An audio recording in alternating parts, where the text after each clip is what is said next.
Hi guys, welcome back again to the channel. If it's your first time seeing my face, my name is Winko and you're most definitely welcome. Today I brought someone special to give us a little bit of insight about how to move to the UK as a midwife. Yes, she's a midwife, and I know that obviously I've made videos on my channel talking about how to move to the UK as a doctor, and I've gotten a few questions really about moving to the UK as a nurse. I haven't found a nurse yet, but I found a midwife, and actually she found me. I didn't find her. She found me and she reached out to me and talked about this collaboration, and I was like, this is fantastic, because I know that there are people out there who would love to hear this.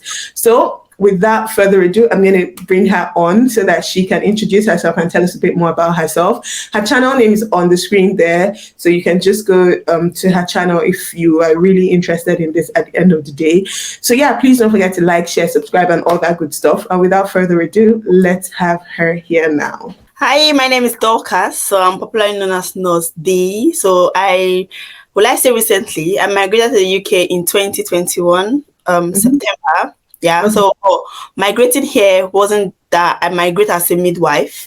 I came on a dependent visa under my husband because he's a nurse. Yeah. Oh, okay. Your husband's a nurse?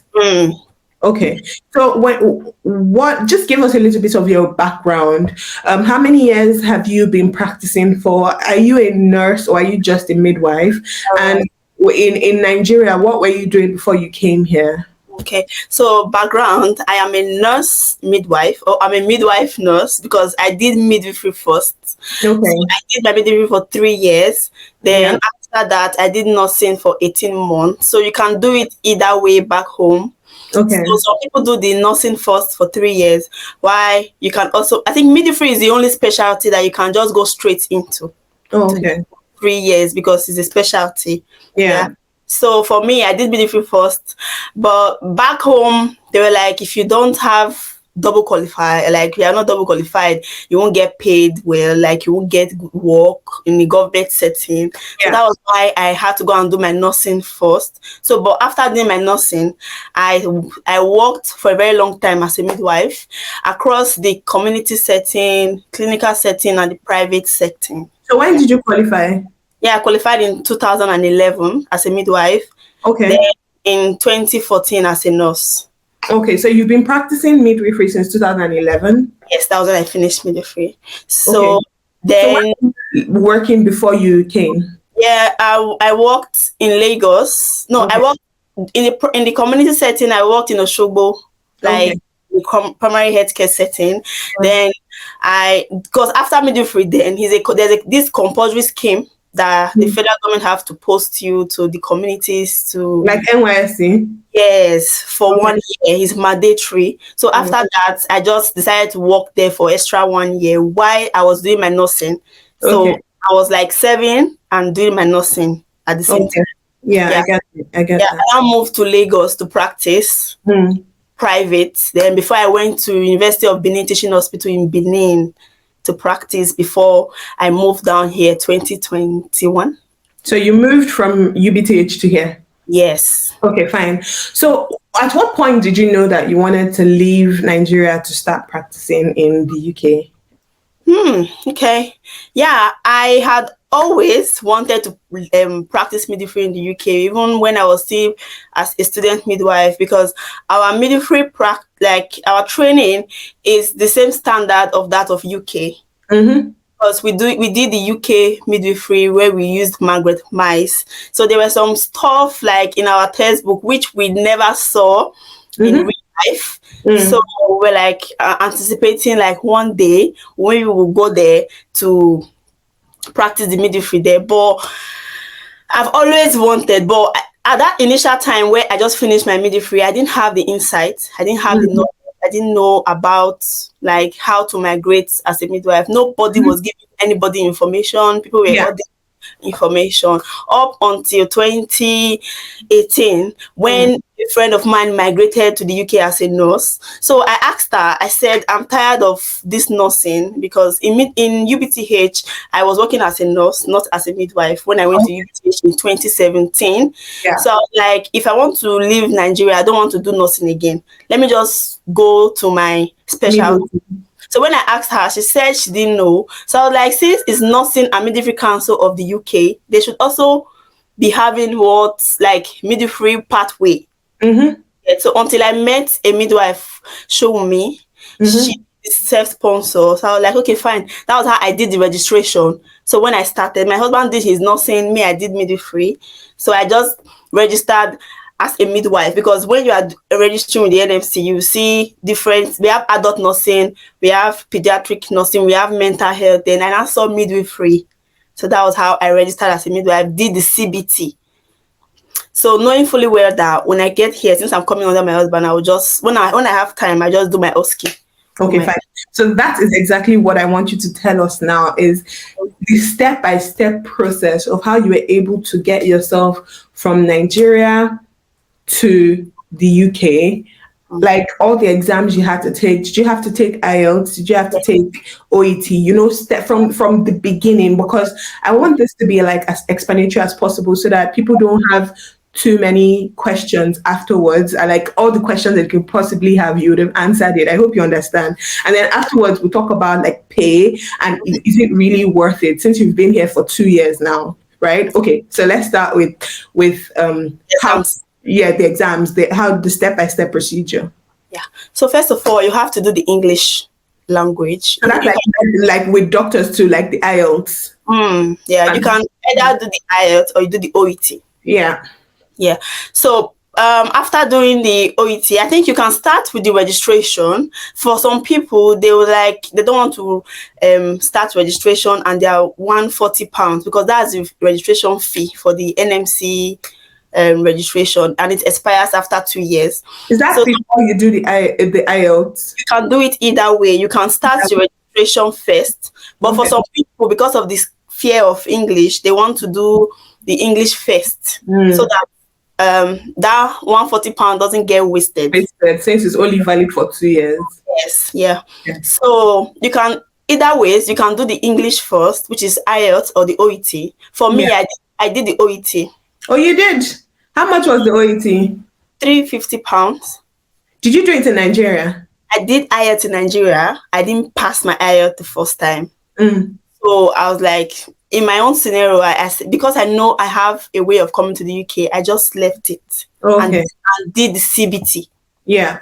Oh, so it's not step by step. You can do it any which way. Yes. You know that that's a very sharp contrast with with the doctor's pathway. Is literally, if you haven't passed this step, you can't move on to the next step. You understand? But I'm so impressed to see that you can do it. It's so flexible. Yes, you can do. If you are going through the self-sponsor pathway, like you are sponsoring yourself, you don't want to come to the UK under like the NHS bringing you or any employer, because one of the criteria for you to come to the UK under an employer is that you must have passed your English and the CBT. Okay. So, but even if you are coming under an employer, you can actually pass your CBT first before going to IELTS. Oh, that makes sense. Yeah. So the CBT, is it like an MCQ exam, or it's like an OSCE? Yeah, it's, you know, the NMC exams, it has two parts. Part one, part two. So the part one is the computer based, which you have to do back home. Yeah. Then while the part two is the OSCE, is the practical. Oh, that's like with doctors, like part 1 and part 2. Yes, yes. Fine. Okay, so I think I'm starting to understand things a bit better. So there's IELTS, yes, there's CBT, and then there's OSCE. Those are the 3 major exams that you take. Yes. Fine. And then how much is the CBT? The CBT is £83. You have to pay £80. Is it? That's not too bad. That's good. And then the OSCE is how much? OSCE was about £798. £7? £798. About that's significantly more expensive then. Yeah. £798. Yeah, quite a bit of money, especially when you're from Nigeria. Yeah. But if you are coming under the employer, you don't have to worry about that, because your employer will have to sort that for you. Really? Yes. Do you know what? I feel like nurses are really enjoying. So let me just tell you the straight. Let me leave my own part first. Yeah. Yeah. Fine. Yes. Okay. Tell us the straight path, and then tell us your own path. Yeah. The straight path, you do your English, then and your CBT, or your CBT first, then English. Then after that, you can start searching for job. And you go search for job on track jobs. Either track, NHS job. Yeah. So that's the major. How do you, if you want to do private, how do you get private? I have not seen anyone coming for private, unless maybe community, care homes. Yeah, I've seen people coming through care homes. They just search, like sometimes the care home opportunities are on track. Oh, okay. Yeah. Okay, fine. Okay. So you just search for job after searching for job, because most people complain presently that they're always seen unfortunate. You get. So I think it depends on how you are. Like, I don't know. Depends on individual. Some people finish pass their IELTS maybe this month. Within the same month, they get job. Oh, really? Yes. Why for some people? Depends on your luck, basically. Yeah. Why some people, with the way it is now, they keep telling me they are getting unfortunate. But I keep telling them to keep trying. Yeah. So after that, when you get your maybe you are successful, then you get the job. Then the next thing is to await your COS. So, but I think before waiting for your COS, if you are successful with the job, just go and do your TB test and your police clearance. And you get your start date. You come to the UK. So when you now come to the UK, then your employer will start training you for the OSCE. So you can practice before your OSCE. So it depends on the trust. Some trust will put you on band 4, where they'll be paying you, but you will be on training. Oh, like supernumerary kind of. No, you won't start supernumerary immediately. Oh. Yeah. So I'm so sorry to cut you because I think I interrupted you there. But for the band 4 part, I just want to really understand it. Is that you would come, you're providing service, right? You're seeing patients, but you don't have a PIN yet. So you still have to be reporting to like the nurse in charge. Yeah, no, you are not allowed to work on your own. Oh, okay. Some trusts will not allow you come to the field at all. You will just go to the training, like go and practice for OSCE, prepare for OSCE. While some trusts, they can put you on the roster. You will just come maybe like 2 times a week to just come and see how things are under a midwife. Okay, and they will be paying you. Yeah, they will pay you as a band 4 because you don't have a PIN pre-registration. So how much is the band 4 pay? I'm not sure. I think it's about £25,000 per month. 25 per annum. 25,000 pounds per annum. Yeah. Per month. Do I need to have a career change? Do I need to run away?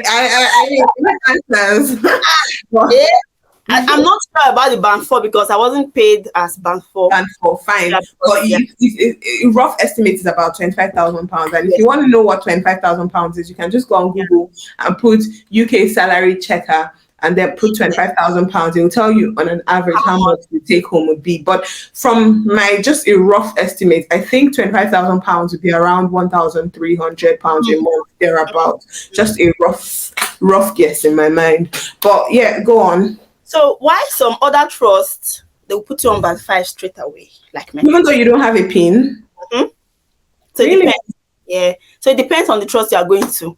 So when you've passed your OSCE, sometimes the training is about maybe 3 months. Depends on how fast your trust is, like how fast they want you to write the exam and get it done with. Yeah.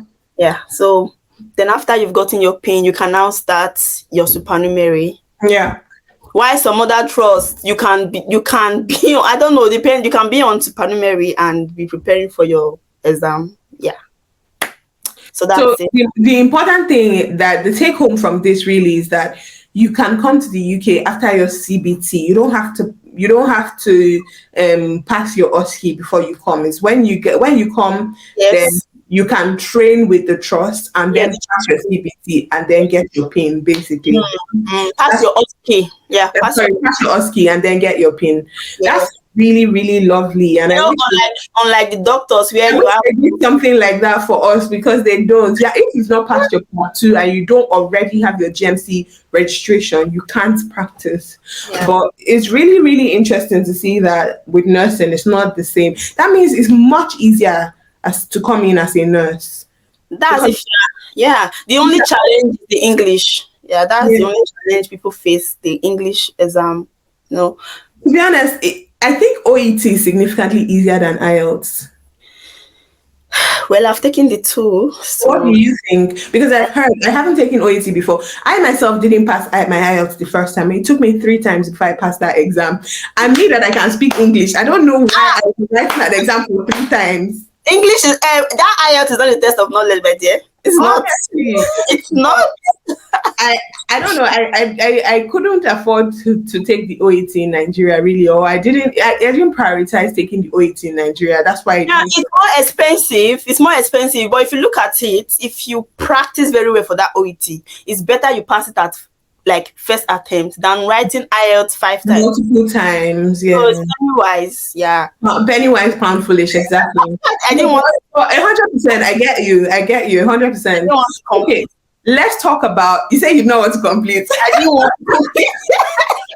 It's okay. It's okay. I've completed it for all of us. We know the Yeah, same. I was in the shoe. I was in that shoe. Yeah, where I wrote IELTS the first time in Nigeria. My husband said, "Don't worry, don't write it. Since we are coming together, you can just do the OET when you get to the So your UK." husband already was on. He already had a visa. Okay, When, we started the process together, mm, but he didn't want to come to the UK. He wanted to maybe go straight to the US or things like that. okay, yeah. I was the one persuading him that instead of us wasting in Nigeria, why not come to the UK? From UK, Yes, yeah, we'll go. So do you know what? I feel like most people, that's their plan. They want to use the UK as like a stepping stone and then they go somewhere else. Because I recently spoke to a colleague of mine or a friend of mine and she's talking about writing her NCLEX to go to the US. yeah, Like she because, knows. yeah. Yeah. Because the money in America is different from the money in this country. Let's not even talk about it. Okay, so tell me about your self-sponsorship pathway. Okay, so because I know that I'm coming into the UK, so I won't have challenge with accommodation. I won't have challenge with the finance. You understand? I already be here compared to if you are doing a self sponsor and you want to come on your own. Mm-hmm. I have someone now who is having she has passed her passed her CBT, she has passed her OET. Yeah. She's not getting a job. So she's considering coming as to do self-sponsorship. So I've told her, I said you have to present like you have a good bank statement to show to the UK Home Office that yeah, you have all the finance and you must have paid for the OSCE back home before you come. So they see evidence to know that okay, you're really coming for the exam. Do you get? So it is more difficult if you don't have that background like me now because I know that my husband is coming. So I came in pregnant. So I just gave birth, done like, and I had done my CBT. You know, it's 2 years. I did it that 2021 June. So when I heard that the old OSCE, like they what they call the new OSCE and the old OSCE, like the old OSCE is the one you just do 6 stations. So it was going out. So someone called me and said, why not just prepare for this exam like this? Before the new one will come and to be more complicated. 10 stations and it will be more complicated. So that was how I was like, okay, let me just try. I practiced on my own, but I didn't pass once. Oh, how much? You said it was 700 and something pounds, right? Yes, I didn't. I paid like 2 stations out of the 6, so I had to do a receipt for those 2. So it was now half the money. Okay. Yeah, half the money, about 390 something. So that was I passed it last year August. So when I passed it, at that time I had not done my English. I've not passed my English. So that was how I now said, okay, I've done, meanwhile I had already done IELTS here in the UK. Like I paid £183 3 times. Wow. Instead of me to just do OET once, I was like, maybe people they pass this IELTS. Waiting did they?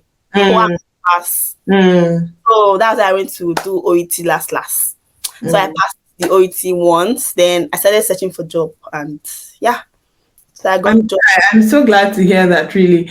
And when you've self-sponsored, Mm. that means that you don't need any trust to bring you over in terms of like COS, all of that. Yeah, because I'm already here. So the initial plan we had was that once we get here, my husband said that, is, I don't know, it depends on every family. Mm-hmm. I was supposed to come in, then he come under me, but because I didn't pass the exam and all that, so he just wrote it. The other way around. Yeah. So the plan was that once I get a job, once I've finished my registration, I will now search for job and he will switch. I will But ask. you switch, all the years that you've been here will not count. I know, but number one, we have childcare issue, so how are we going to sort it? Are you saying switch visa because of so that he can have more flexibility to work? Yes. Like, Okay, fine. I understand we that. just put all the consideration, like in fact, a lot of things into consideration. Like me now, I'm just starting the work. I don't have more experience here in the UK as midwife compared to him that has been here working. Like he has the experience. If peradventure he wants to leave the NHS, he can leave the NHS and go to agency full time. But me, no agency will take me as a midwife because I don't have that Experience. I don't have the NHS experience. I have to, because midwifery, it's supposed to be like a band 6 role immediately, but you have to do what they call preceptorship for 1 year. So after that 1 year preceptorship, automatically you are going to band 6. It's not like you need to apply to be a band 6. Oh, okay. So I have to go through that stage. So it will be difficult for me if I just say I want to go to agency. I can't have those trainings. Yeah. And also plus childcare, things like that. So that was how I just said, okay, because I searched for the job in this trust.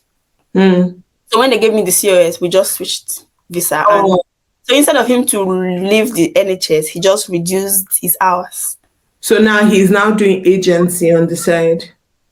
He had not really started agency full time. But at least you don't have to deal with childcare basically. I don't have to deal with childcare basically.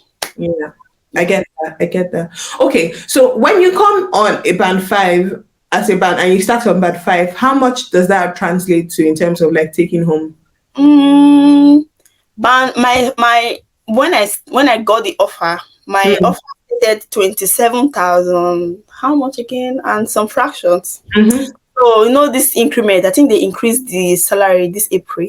So when they paid me my first salary, I saw £28,000. Okay.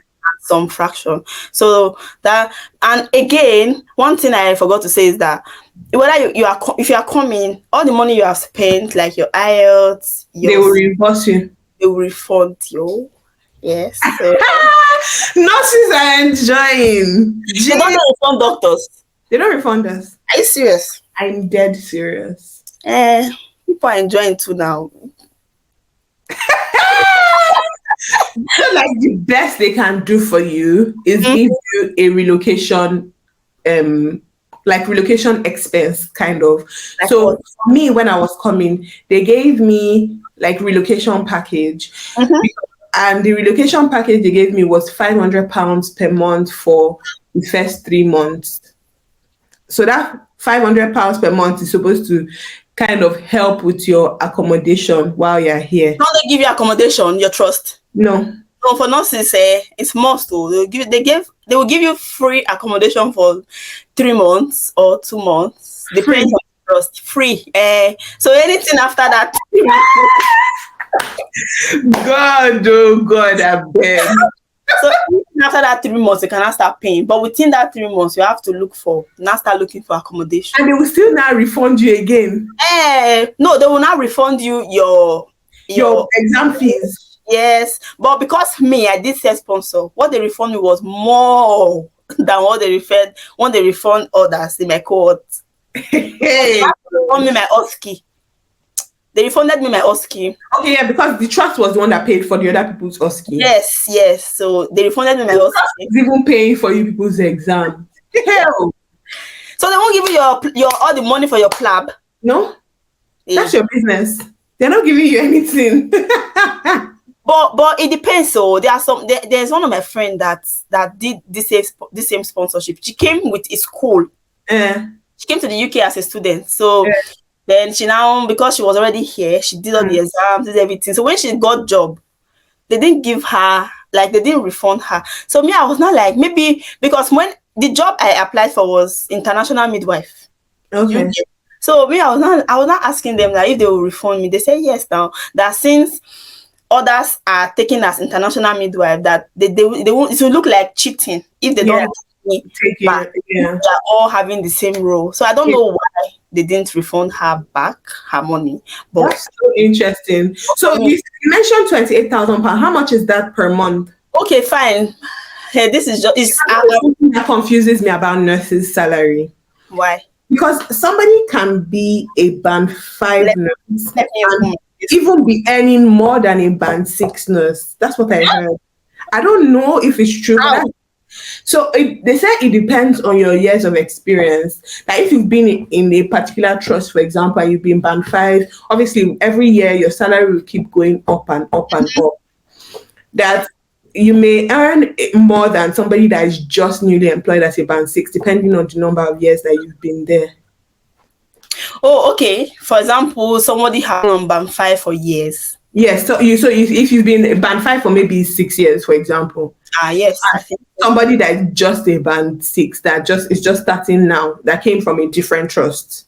You understand? So somebody was telling me that person that has been a band 5 for like 6 years can earn more than the person that is band 6 that is just starting.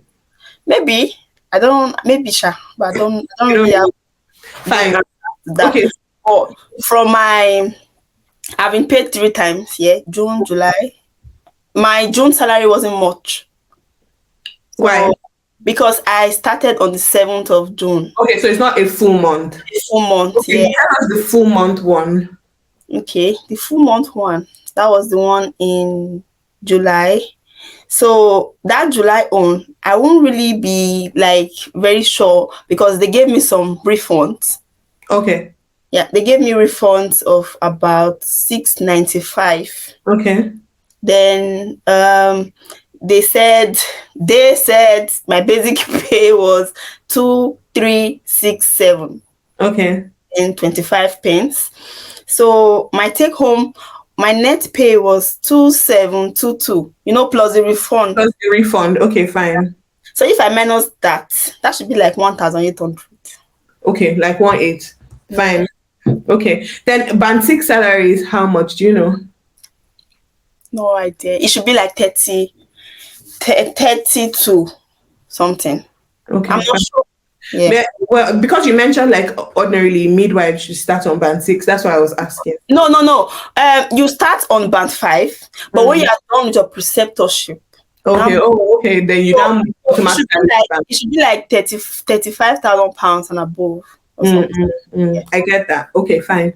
This was. I don't know if there's anything that we've not touched base on. Do you think? I don't think so. I think we've covered everything, right? Everything. So the most important thing is that you can migrate here if you have the funds to do self-sponsorship on your own and come. So you don't need to. You can, after your IELTS or your CBT, you can start searching for job. Yeah. Basically.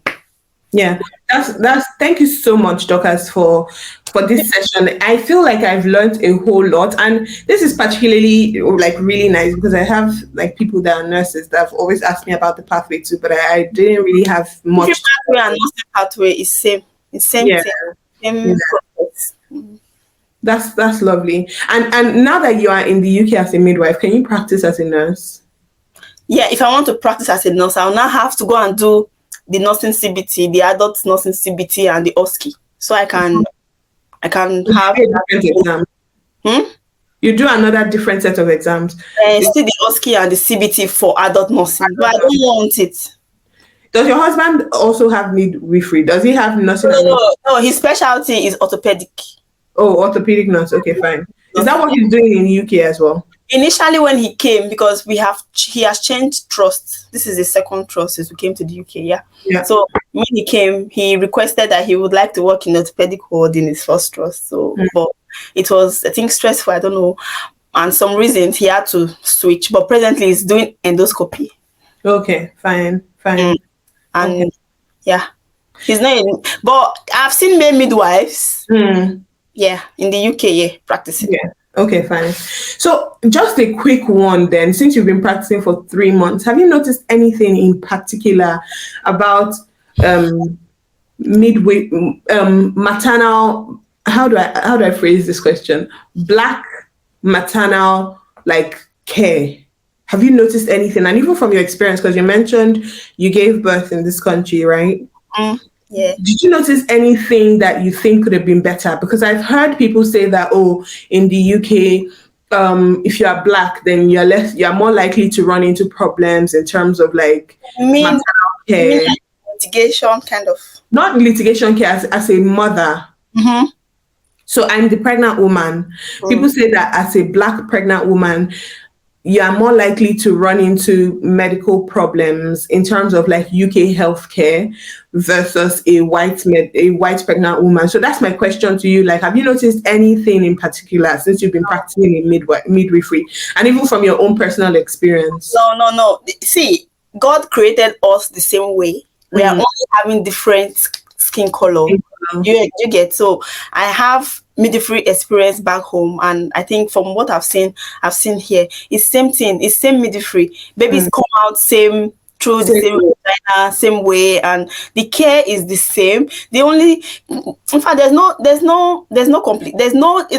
like black women has more complication. No, even the white women have complications too. So I think it's just the body system. Everybody have the same body system. For me, when I came in, when I was in Nigeria, I have this mindset that epidural will not make me push. Like I won't be able to move my leg, things like that. Because I've seen women being kept, like who have had epidural, that they couldn't even know when their babies came out, but coming, and at the end they use forceps. So that was my fear. And I used to hear that when you take epidural, you have this headache that will not leave. You know, when some people have that complication, but it's not everyone that has that. When they were preparing me when I was in labor, before they induced me, they asked me what was my pain relief plan. I said I don't want epidural, they shouldn't give me. So they were trying. I gave birth to twins, so they were trying to tell me that when the first one come, the second one might be coming with breech. Even if now we know that she's coming with her head. No, like if it happens, they will need to go inside. So that was when I agreed. But with the epidural they gave to me, I could still move my leg. I still I was not asking that. How come I'm not feeling the pain? But you still feel other things. I could still move. I could still feel the movement. And you could still feel contractions, kind of. It wasn't painful, but I could feel it. Yes. So that was the misconception I had, and I was thanking my God that I didn't refuse it. And the second twin came breech. Oh, like the MVC. Yes. So she came breech, and I gave birth normally. And you see, a white woman too might be having twin delivery, and we end up giving birth through CS. I don't know if you. I get that. I haven't seen any reason to say that the black women are more prone to complications than. Yeah, fine. Okay. Thank you so much, Dorcas. Please, this is your channel name, right? Nosdi. Yes. Please, guys, subscribe to her channel. This has been a really enlightening session. She lives in where? I'm in Doncaster. Yes. I asked that question before. I don't know why I keep forgetting. But she lives in Doncaster. And if you're in Doncaster and you want to hang out with her, I'm sure if you message her, she'll be more than happy to, show you around town. Yes. Anyways, thank you guys so much for watching. Please don't forget to like, share, subscribe. The link to Dorcas's channel is going to be down below as well, just because obviously if you have any more nursing related questions, I think she's the best person for you to ask. And yeah, we'll see you guys in the next one. Bye. Bye.